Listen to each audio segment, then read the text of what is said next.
매서운 바닷바람을 헤치고 갯벌로 나섭니다. 아침에 파래가 방향이 다 틀리네. 물결 따로. 아, 바람이 이렇게 아, 동풀 부으면 이쪽으로 오고. 이쪽에서 바람도 물결 따로. 덩을 치는 자리. 아, 이거 뜯으면서 울기도 했겠다. 응? 차가운 물바람에 몸을 맡긴 채 파래가 파랗게 돋았습니다. 갯벌에 이웃한 형제도 찾아갑니다. 요거는 옛날에 질 싸면은 산결 같아갖고 산파래 꼭대기 껴가지고. 사시사철 생명이 숨쉬는 곳. 바다가 내어준 땅에서 욕심내지 않고 거두며 사는 사람들이 서산에 있습니다.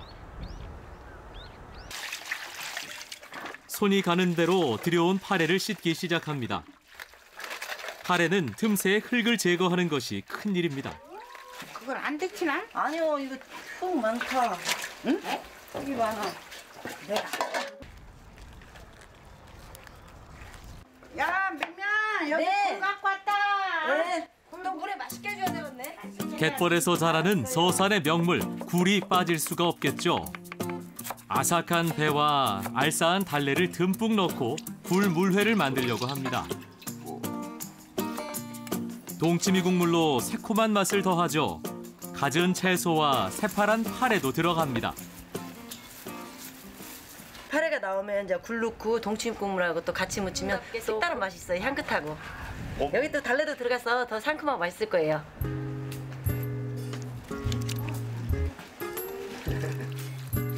갯것의 깊은 향으로 풍성한 맛을 내고 땅 위에 나물들로 상큼함을 더하니 기다리는 이들은 목이 빠질 밖에요. 소박하면서도 호화로운 음식이 뚝딱 만들어졌습니다.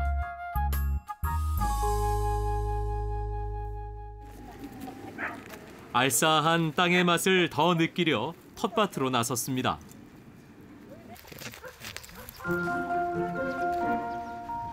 당초에 잡풀과 분간이 어려운 냉이도 소화를 돕는다는 망초대도 뜯습니다.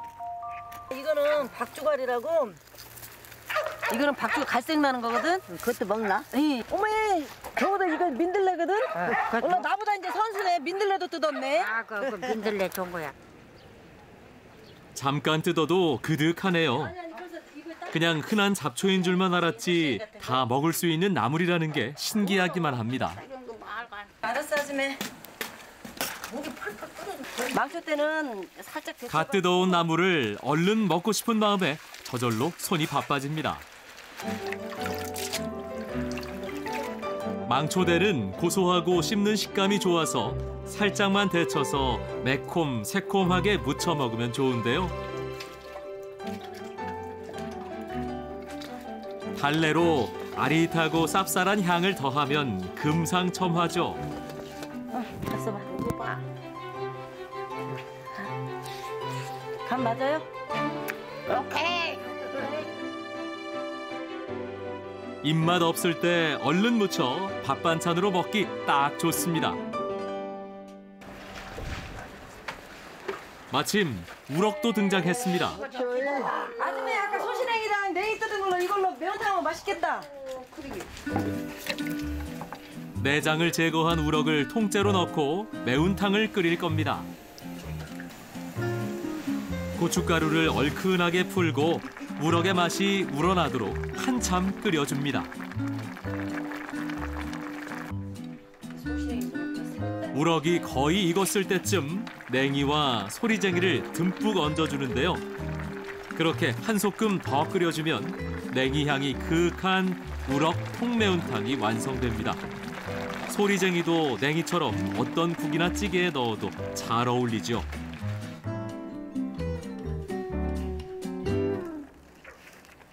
겨울에 사나운 날씨가 누그러지고 찬바람이 불어도 뒷심이 약해진다고 느낄 때쯤이면 파랗게 오르는 풀이 있습니다. 달래 캐고 나이 캐러 가요. 꽃이 피어야 봄이라고요. 봄은 가장 낮은 곳, 땅에서부터 시작됩니다. 모르니까 못 먹지. 절에 가면 먹을 게 천저에도 애부를 게 없어. 다 먹을 거예요 아주. 냉이부터 야생 달래까지 조금씩 봄이 돋아나고 있습니다. 야, 나왔어. 추운 겨울을 들에서 보낸 나물들은 손질을 할 때도 그 억센 끈기의 값을 한다는데요. 냉이는 6번을 씻어야 된다. 왜요? 6번 정도. 왜냐면 이게 팍팍 씻으면은 흉내 나고 시러지고 이런 틈새기가 먼지 같은 게 많이 꼈어요. 그래서 하는 거니까. 묵혀두었던 시래기도 나오고 냉이도 숭덩숭덩 썰어줍니다.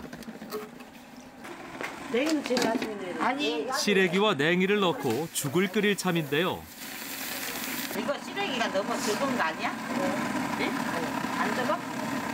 뭐 저런 내신경이 시락기 넣고서 굴 넣고 저런 거 넣고서 커서 가마솥다 끓여서 이 그릇이 막 열어보니까 막 퍼먹고 그랬다게 보리고기 아무것도 없을 때 그럼 맛있었다니까 아주 또.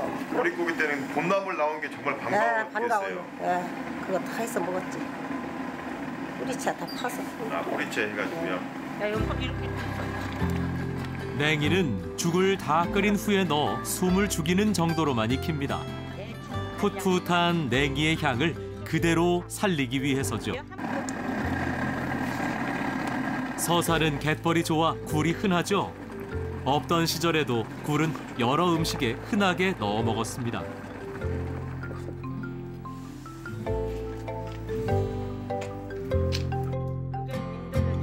언 땅이 풀리면 여리고 작은 봄나물들이 우리 밥상에 안부를 묻겠죠.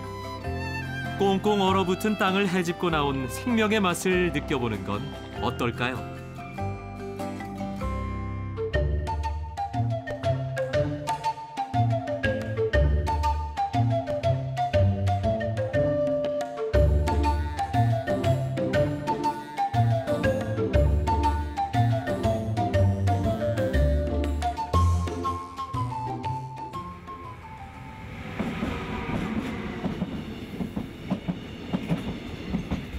대전 블루스의 고장 대전역. 당초 허허벌판이던 이곳에 역이 들어선 건 1905년입니다. 경부선 열차가 대전역을 지나면서 한밭이라 불리던 작은 농촌 마을은 순식간에 거대한 도시로 바뀌기 시작했습니다.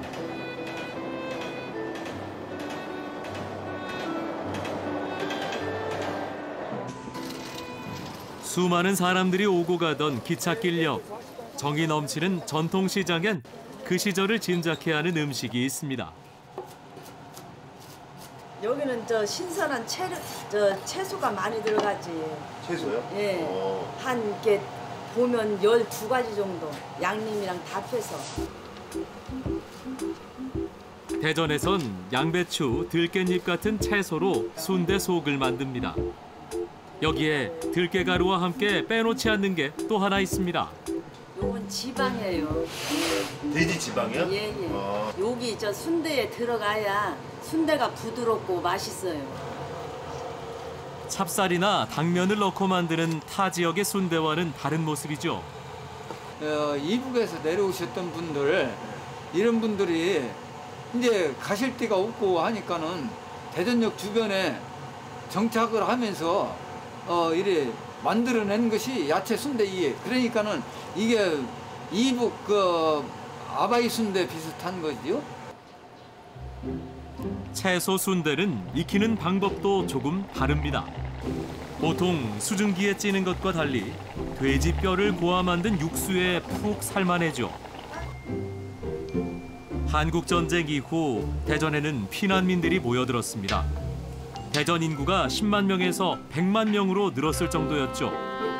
그들이 남긴 순대는 대전에서 그 명맥을 이어가고 있습니다. 말하자면 술은 한 10병 이상씩 먹고 가고. 순대 한 접시에다가. 그렇죠. 그러고 국물만 달라고. 국물만 달라고 하고 국물만 막 퍼가는 거죠. 국물만. 자, 국산 연근 한 분. 많은 사람들이 모여들다 보니 대전에는 갖가지 고장의 음식들이 꽃을 피웠습니다. 그래서일까요? 보통 구경하기 어려운 식재료도 이곳에선 구할 수 있습니다. 웅어예요.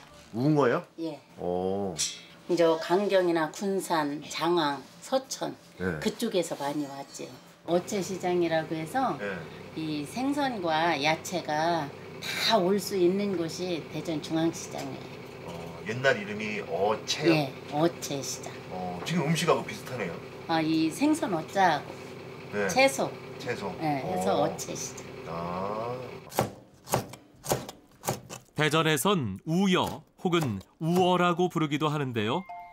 웅어는 뼈가 연해 뼈채 썰어서 회나 무침을 만들어 먹습니다. 생선을 양념에 버무려 놓은 다음 갖은 채소들을 함께 넣고 즉석에서 쉽게 만들 수 있죠. 상큼한 미나리 향에 고소하고 쫄깃한 웅어살이 어우러집니다. 절로 술을 부르는 음식이네요. 고된 하루의 시름도 달래고 작은 행복도 얻어낼 수 있는 밥상이 차려졌습니다.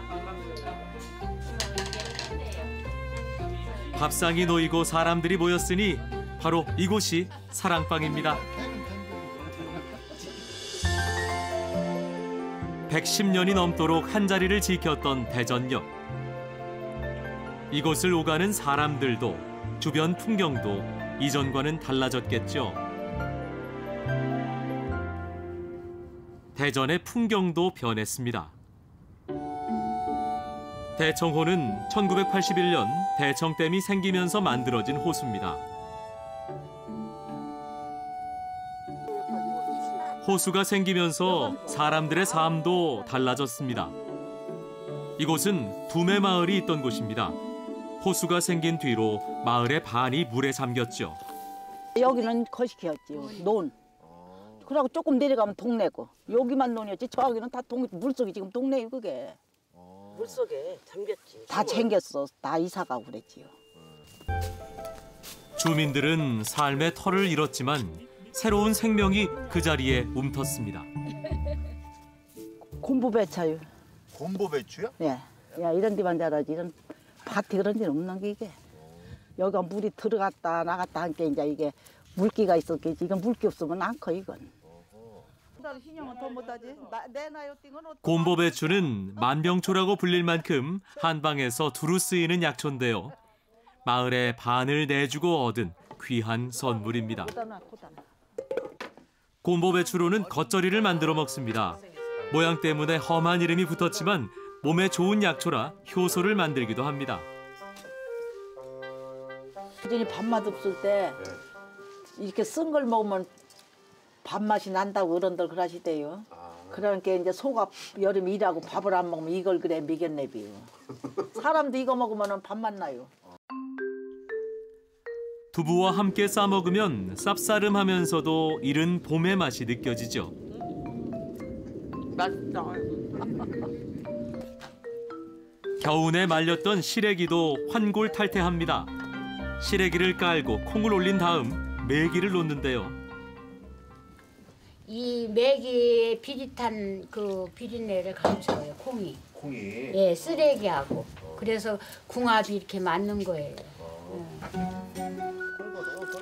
호수가 생긴 뒤론 이렇게 민물고기들이 자주 밥상에 오르곤 한답니다. 처음엔 민물고기의 비린내 때문에 조리에 애를 많이 먹었다는군요. 그런데 콩과 시래기를 넣으니 비린 맛도 없애주고 맛도 더 좋아졌답니다. 익숙한 것과 낯선 것들이 서로 섞이면서 밥상은 더 풍성해졌습니다. 대전에는 아예 사라져버린 옛날 음식도 있습니다. 이분들은 그 실마리를 찾고 있다는데요. 저희가 유추하거나 그냥 또 해먹어본 어르신들이 해먹어본 음식 옛날 걸 생각해서 아 이거는 이런 설명인 것 같다. 이제 이런 식의 방법으로 해보는 거죠. 이 책은 주식 시입니다. 대전의 은진 송씨 종가 며느리들에게 내려오는 조선시대 요리서입니다. 소반찬을 재현해 볼 생각입니다. 다시마를 이용한 반찬인데요. 먼저 다시마를 젖은 수건으로 감싸서 부드럽게 해줍니다.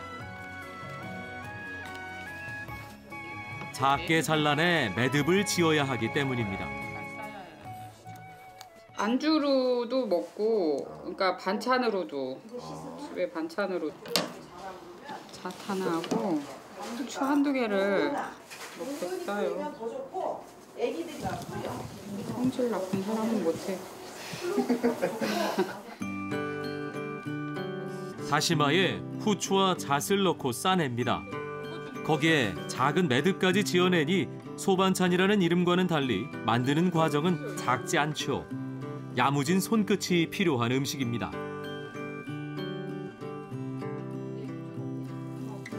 매듭을 지으면 기름에 바삭하게 튀겨냅니다. 통후추의 매콤한 맛과 바삭한 다시마의 잣이 어우러져 맛은 일품이죠. 소반찬에는 두부전을 곁들입니다. 통후추의 강렬한 맛을 덜어내기 위해서입니다. 이제 전골을 끓일 차례입니다. 갖은 재료를 넣고 끓이기만 하면 되는 음식이 전골. 그런데 여기에도 정성이 들어갑니다. 고춧가루를 곱게 채를 쳐 고기 완자에 살짝 묻힙니다. 음식 장식도 예사롭지 않습니다. 대파를 기둥처럼 세워 완자를 얹어놓죠. 식재료 하나하나 눈에 보이지 않는 작은 부분까지 정성을 다해 만들어진 것이 대전의 옛 상차림이었습니다. 옛날에 안 태어나기를 정말 잘한 것 같아. 지금 사람들 이렇게 하려면 하겠어요? 안 해요. 절대로. 과정도 복잡하지만 양반 음식이라 고기가 유난히 많이 쓰입니다. 옛날 저기 임금들이 왜 빨리 죽어요? 임금들은 너무 영양 과식으로 좋은 것만 먹고 가만히 앉아서 운동 안 하고 여자 밝히고 죽을 수밖에. 구운 오이를 차갑게 식혀 소고기로 속을 채운 오이 장김치는 이제껏 맛보지 못했던 음식입니다.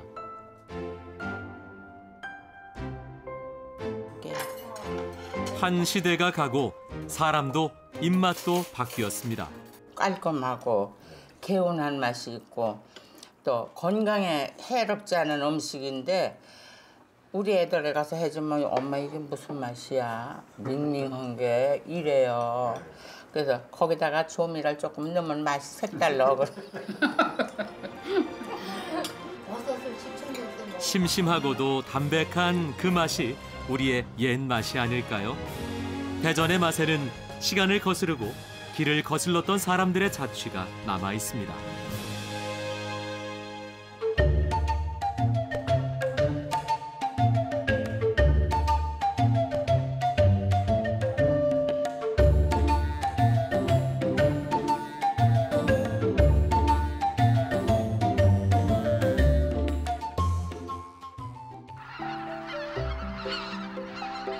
수천 수만 리 먼 길을 날아온 철새들의 안식처이자 살아 숨쉬는 생명들의 보금자리가 되는 곳.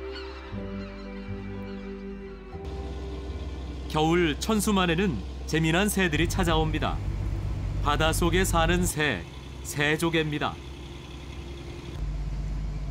새조개는 자신이 살기 좋은 환경을 찾아 유목민처럼 이동을 한다고 합니다. 찾아오는 시기도 11월에서 3월로 겨울 철새들과 아주 비슷하죠. 펄 깊숙이 사는 탓에 새조개를 잡는 도구에는 쇠스랑 모양의 틀이 달려 있습니다. 이 도구로 펄 바닥을 훑어가면서 새조개를 끌어올리는 거죠. 그물을 끌어올리자 제법 알굵은 새조개들이 올라왔습니다. 조개의 껍질을 열면 새 부리 모양의 조개살이 나오는데요. 이 속살 모양 때문에 새조개라는 이름이 붙었습니다. 다른 조개에 비해 식감도 독특하죠. 새조개는 뭘 준비하시는 거예요? 아, 새조개 가가지고 라면 끓일 거예요. 새조개 라면. 라면? 예. 맛이 어떤가요? 맛있죠. 기백히죠. 얼어붙은 몸을 녹이기 위해 새조개를 넣고 라면을 끓여냅니다. 초콜릿색의 새조개에는 타우린이 풍부해서 지친 몸을 달래고 속을 푸는데 그만이라는데요. 면발마다 새조개 맛이 배어든 특제 새조개 라면이 하루 종일 허기진 속을 노곤하게 풀어줍니다.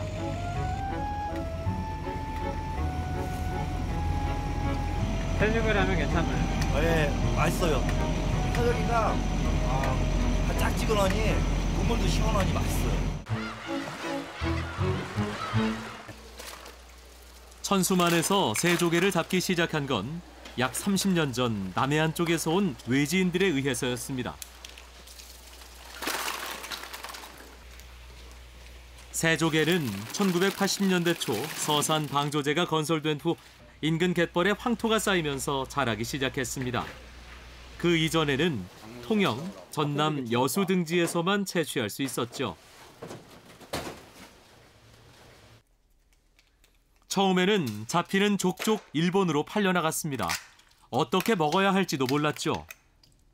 생전 처음 보니까 이게 먹는 건지 먹는 건지도 모르고 그러고서 이제 아깝다고들 이거를 껍데기채 그냥 막 솥에다 넣고 삶아서들 먹어보고 맛은 괜찮은 것 같은데 또 어떻게 보면 징그럽게 생겼다 하는 사람 그래서 그때들은 다 버렸었죠.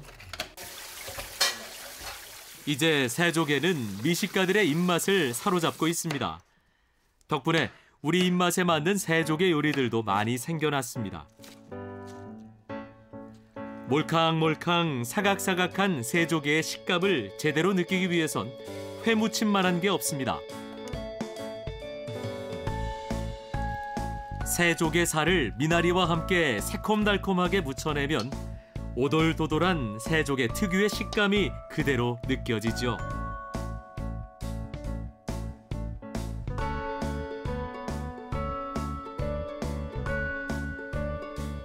뜨끈한 국물에 새조개를 데쳐 먹으면 조개 국물의 시원한 맛과 은근히 달콤하면서도 씹을수록 고소한 새조개의 맛을 동시에 느낄 수 있습니다.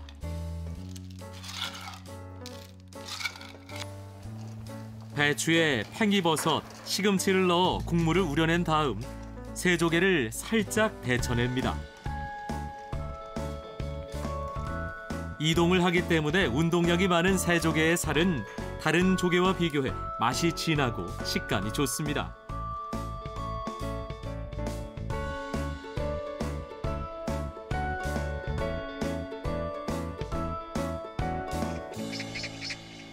추위가 혹독할수록 강하게 움트는 생명도 있습니다. 모든 생명이 사라진 것 같은 겨울 들녘, 눈 덮인 들판에 초록 생명이 터올랐습니다. 지금 눈이 녹아서 그렇죠. 안 녹았을 때는 눈을 이렇게 치워가면서 캐요. 눈 속에서 꽃발을 이렇게 쪽쪽 뻗은 게 이렇게 맛있고 좋은 냉이에요. 쭉쭉 굵고 이렇게 잘 뻗은 게 이런 게 향이 좋고 맛있어요. 흔히 봄나물로 알고 있는 냉이는 겨울이 제철인 나물입니다. 찬바람과 눈을 이겨낸 겨울 냉이는 봄냉이보다 더 연하고 진한 향을 내뿜죠. 싱싱하고 향이 좋은 냉이를 넣고 된장국을 끓입니다. 제철을 맞은 새조개와 냉이의 만남은 천수만이 만들어낸 환상의 궁합입니다. 철새들의 고향이자 물고기들의 산란지 천수만. 산책 겸 쉬엄쉬엄 걸어도 한 끼 찬을 내주는 넉넉한 곳. 이곳엔 모든 것을 보듬고 내어주는 어머니 품 같은 맛이 있습니다.